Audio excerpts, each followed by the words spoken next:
Hello everyone. तो इस series के पिछले पार्ट में हमने देखा था कि कैसे सुमो बेइज्जत होने के बाद यांग को फंसाने के लिए एक और प्लान बनाता है, जहां उसका वफादार साथी यूतिन जाकर यांग को अपनी बातों में लपेट कर उसे पीटने वाला था। पर हमारा यांग तो इतना ज्यादा चालाक है कि वो यूतिन को उसी के प्लान में ट्रैप करते हुए एक तो उसे हरा देता है और दूसरा उसके पास से अपनी कल्टीवेशन के लिए काफी सारे लो ग्रेड के हर्ब्स जीत लेता है। और फिर वो सोमो को जाकर चिढ़ा भी रहा था, ये बताते हुए कि उसे तो इस प्लान के बारे में पहले से ही पता था। बेचारा सोमो ये जानने के बाद कि उसका पत्ता कट गया, उसकी तो और ज्यादा किलस जाती है। इस एपिसोड की स्टार्टिंग में हमें यांग को दिखाते हैं जो कि कल्टीवेशन कर रहा था, वो भी उन हर्ब्स का यूज करके जो वो जीत के लाया है। इन हर्ब्स को यूज करते हुए उसकी कल्टीवेशन तेजी से इम्प्रूव हो रही थी। स्पिरिचुअल एनर्जी उसकी बॉडी से रिलीज होने के साथ साथ वो हमें बताता है कि वो बॉडी टेम्पररिंग की 7th realm पर पहुंचने वाला है, जिसके साथ ही उसकी बॉडी अब विंड ब्लो नाम की उस टेक्निक को यूज कर पाएगी। साथ ही उसकी बॉडी का ऑरा पहले से भी ज्यादा स्ट्रॉन्ग हो जाएगा। 7 से 9th लेवल तक वो विंड ब्लो की टेक्निक को अच्छे से यूज कर सकता है। 9th लेवल के बाद उसकी बॉडी फायर एनर्जी रिलीज करने लगेगी, जिसकी वजह से वो हेवन और अर्थ की एनर्जी को यूज कर पाएगा। यांग हमें बताता है कि फाइट करने की वजह से भी उसकी बॉडी की प्रैक्टिस तेजी से इम्प्रूव हो रही है। वो धीरे धीरे अपने फोकस को इंक्रीज करते जा रहा था। फाइनली 7th लेवल को अचीव करने के बाद वो तो अपने बिस्तर पे जंप करने लगता है कि कमाल हो गया। उसे यकीन नहीं हो रहा कि वो लड़का जो कि 3rd लेवल पर अटक कर रह गया था, वो 7th लेवल पर पहुंच गया है। अब यांग अपनी प्रैक्टिस को बंद नहीं करना चाहता था, उसे अपनी पावर और ज्यादा इंक्रीज करनी है। इसीलिए वो और सारे हर्ब्स को जलाकर बैठ जाता है कल्टीवेशन करने। उसे तेजी से अपनी कल्टीवेशन को इम्प्रूव करता हुआ देखकर दूर से सुमो जो कि उस पर नजर रख रहा था, वो कहता है कि कौन से मॉन्स्टर ने इसके ऊपर कब्जा कर लिया, आखिर ये इतनी तेजी से ब्रेक थ्रू कैसे कर रहा है। सुबह ही तो इसे 5th लेवल पर देखा था और ये अचानक से 7th लेवल पर पहुंच गया। सुमो वहाँ पर अपनी पूरी गैंग के साथ आया था। उन सभी ने मास्क लगाकर चुपके चुपके यांग पर नजर रखने का प्लान बनाया था। यूतिन कहता है कि बॉस, हमें शोभा देता है क्या, हम आधी रात को इस बकवास से लड़के पर नजर रख रहे हैं। अगर आप चाहें तो इसे कल्टीवेशन कंप्लीट करने के बाद आप सुबह चैलेंज करके इसकी अच्छे से धुलाई कर सकते हैं। यूतिन की बातें सुनने के बाद हमारा सुमो कहता है कि पागल हो गया है क्या, जिस तरीके से इसने तेरी खटिया खड़ी की, तुझे क्या लगता है कल्टीवेशन कंप्लीट करने के बाद ये मुझे नहीं पीटेगा? मैं सुमो, इसके हाथों से मार खाने के बाद मेरी कैसी इज्जत रह जाएगी सबके सामने? इसलिए मैंने जो प्लान बनाया है हम उसी पर काम करेंगे। और फिर हमें पता लगता है कि हमारे सुमो का प्लान क्या है। यूतिन कहता है कि सीनियर ब्रदर, अगर हम चुपके से जाकर इसे पीछे से मारेंगे तो हमारी क्या इज्जत रह जाएगी? अगर लोगों को पता लग गया तो वो कहेंगे कि हमने इतना बड़ा इलीगल काम किया है, किसी पर स्नीक अटैक किया है। पर सुमो तो उन सभी को डांटते हुए कह रहा था कि अपनी बकवास बंद करो, मुझे बस ये जानना है कि ये तेजी से अपनी कल्टीवेशन को कैसे इम्प्रूव कर रहा है, इसलिए हमें बस इसके सोने का इंतजार करना है। जैसे ये सो जाएगा हम जाएंगे, इसे मार कर बोरे में बंद कर देंगे और फिर इसकी पूरे घर की तलाशी लेने के बाद हम पता लगाएंगे कि ऐसी कौन सी चीज है जिसका यूज करने के बाद इसकी कल्टीवेशन इम्प्रूव हो रही है। वो उन सभी को अभी भी डरता हुआ देखकर कहता है कि फिक्र मत करो, मेरे ग्रैंडफादर 2nd एल्डर हैं, इसलिए जो कुछ भी होगा मैं उसकी रिस्पॉन्सिबिलिटी ले लूंगा। अगर किसी को भी पता लगा तो तुम मेरे ऊपर इल्जाम लगाकर पीछे से निकल जाना, ठीक है? अब ये सुनने के बाद तो उसके चमचे रेडी हो जाते हैं, लेकिन उन्हें खुद पर कॉन्फिडेंस अभी भी नहीं था। वो सभी आपस में डिस्कस करते हुए कह रहे थे कि क्या तुम्हें लगता है कि तुम सभी यांग को पीट सकते हो? वो सभी लोग तो एक साथ अपनी गर्दन नाम में हिलाते हुए मना करने लगते हैं। काफी देर तक वेट करने की वजह से सुमो को लग रहा था कि यांग सो गया है, इसलिए वो अपने 2 चमचों को आगे भेज कर कह रहा था कि जाकर चेक करो कि वो सोया है या नहीं, और अगर सोए तो उसे पीट कर लाल कर देना। वो दोनों आगे तो बढ़ते हैं, लेकिन जैसे ही यांग के घर के आगे पहुंचते हैं वहाँ जाकर बेहोश हो गए थे। यहाँ सुमो को समझ नहीं आता कि आखिर ये दोनों बिना किसी अटैक के हिट होकर गिर कैसे गए। पर यूतियान का दिमाग बहुत तेज था, वो समझ आता है कि ये दोनों चमचे एक्टिंग कर रहे हैं ताकि उन्हें जाकर यांग को पीटना ना पड़े। वो तो कहता है कि ब्रदर आप आगे मत जाइए, हो सकता है कोई खतरा हो, मैं जाकर चेक करता हूँ। और फिर वो ये कहते हुए आगे बढ़ने लगता है कि मुझे भी एक्टिंग करनी होगी वरना तो ये मुझे फंसा देंगे। वहाँ जाने के बाद वो देखता है कि सच में ये दोनों एक्टिंग कर रहे हैं, तो वो भी ऐसे एक्टिंग करने लगता है जैसे कि वो किसी पॉइजनस गैस से इफेक्ट हो गया हो। वो कहता है कि सीनियर ब्रदर यहाँ से चले जाइए वरना आपको भी ये गैस इफेक्ट कर देगा।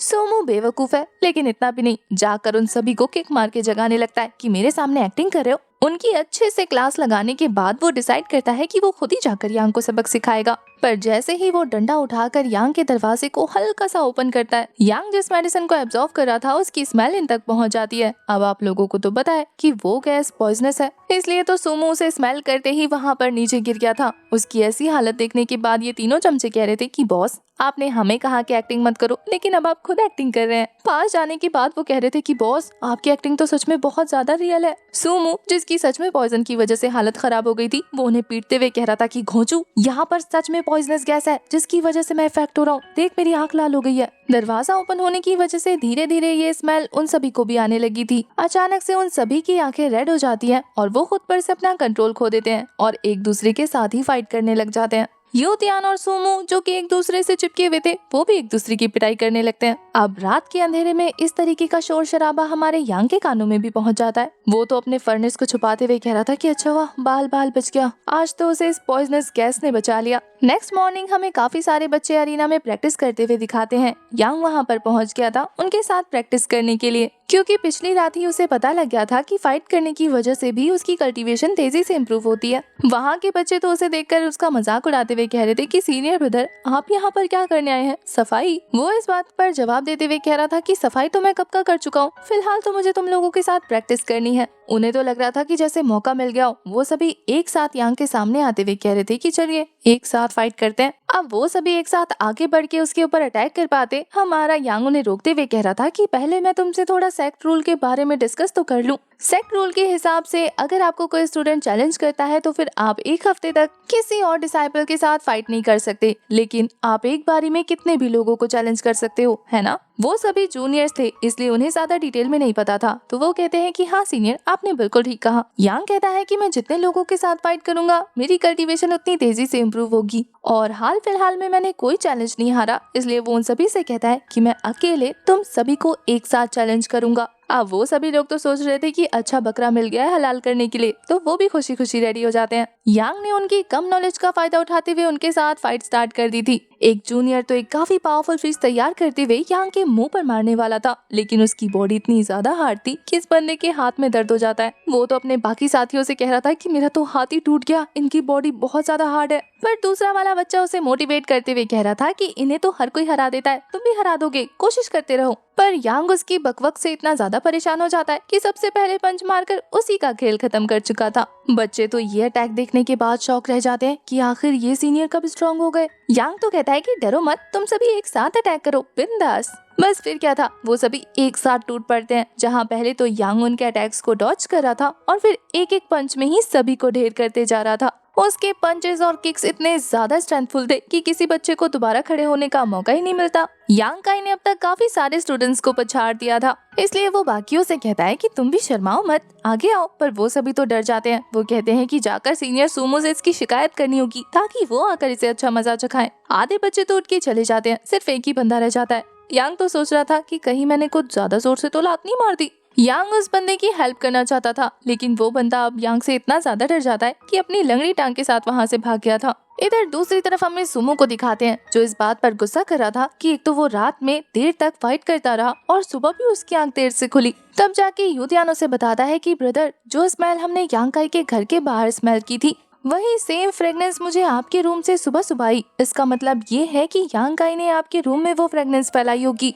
ये सुनकर तो सुमो को काफी ज्यादा गुस्सा आ रहा था कि वो बदतमीज लड़का, उसकी हिम्मत कैसे हुई मेरे खिलाफ ऐसे साजिशें करने की। तभी वहाँ पर उसके सभी जूनियर्स आ जाते हैं जो कि उसकी टीम में थे। वो तो कह रहे थे कि सीनियर ब्रदर, हमें यांग ने बहुत बुरी तरीके से पीटा। वो इतना ज्यादा पावरफुल हो गया कि उसके एक एक पंच से हम सभी लोग काफी बुरी तरीके से घायल हो गए हैं। अब अपने लोगों की ऐसी हालत देखने के बाद तो सुमो को यांग पर और ज्यादा गुस्सा आ रहा था। उसे समझ नहीं आता कि वो उसे कैसे सबक सिखाए। तभी यूतियान कहता है कि बॉस, जो फ्रेग्रेंस हमने रात को स्मेल की थी, उसे स्मेल करने के बाद लोग पागल हो जाते हैं, अपना कंट्रोल खो देते हैं और किसी से भी फाइट करने लगते हैं। कहीं यांग के सभी चैलेंजेस जीतने की वजह यही तो नहीं कि कहीं वो उसी फ्रेग्रेंस का यूज करता हो बच्चों पर, या फिर वो किसी खास तरीके की जड़ी बूटी का यूज करके अपनी कल्टीवेशन बढ़ा रहा हो। अब यूतियान की बातों से तो हमारे सुमो का खून आधा किलो जल चुका था। उस पर तो वो लंगड़ी टांग वाला डिसाइपल आकर कहता है कि बॉस, आपको हमारे लिए उस यांग से बदला लेना होगा। ये सभी तो ऐसे बिहेव कर रहे थे जैसे कि जंग में शहीद होकर आए हों। सुमो तो दांत पीसते हुए कह रहा था कि मैं उस कमीने को जान से मार दूंगा।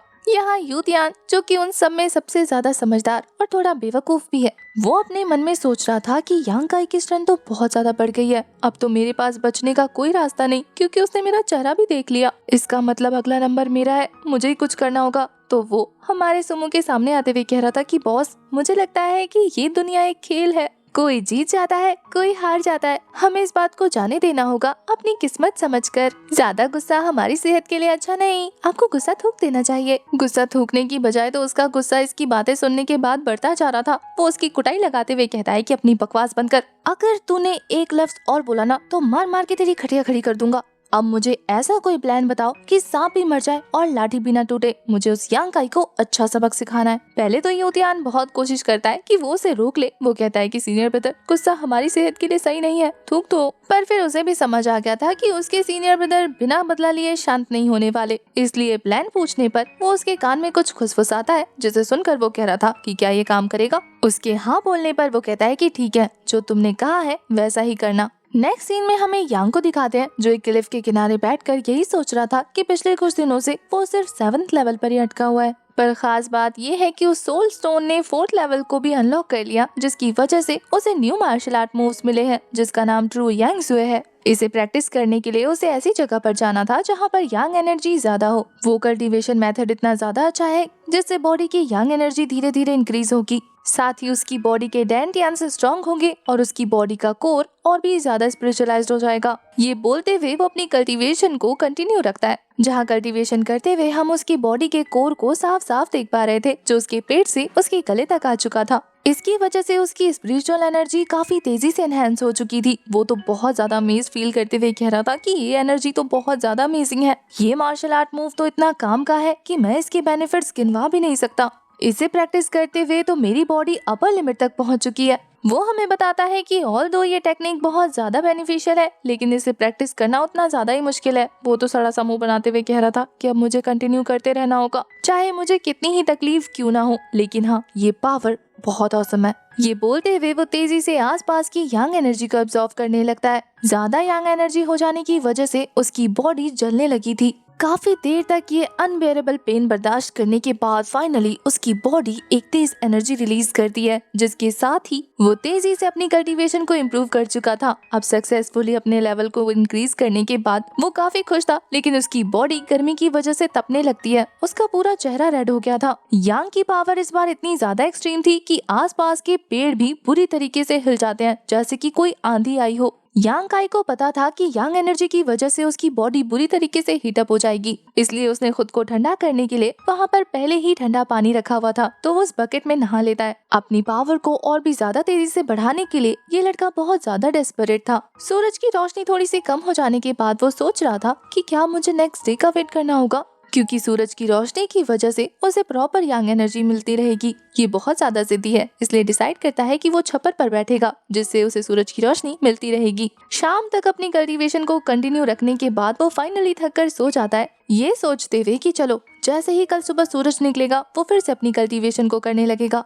अब उसे बस थोड़े से मेडिसिन की जरूरत थी, जिसे बनाने के लिए उसे मिस्टर मैंग के पास जाना होगा, क्योंकि हर्ब्स तो वही ला कर देंगे। वो खुद को मोटिवेट करते हुए उठता है कि तभी उसे जंगल से एक चमकती हुई चीज नजर आती है। अब इतनी रात को जंगल में क्या चमक रहा है, जिसे जानने की जिज्ञासा इतनी ज्यादा बढ़ जाती है कि वो आधी रात में ही जंगल जाने का डिसाइड करता है। और इसी के साथ हमारा ये वाला एपिसोड हो जाता है खत्म। नेक्स्ट एपिसोड में हम देखेंगे कि आखिर जंगल में उसे ऐसा चमकता हुआ क्या मिला।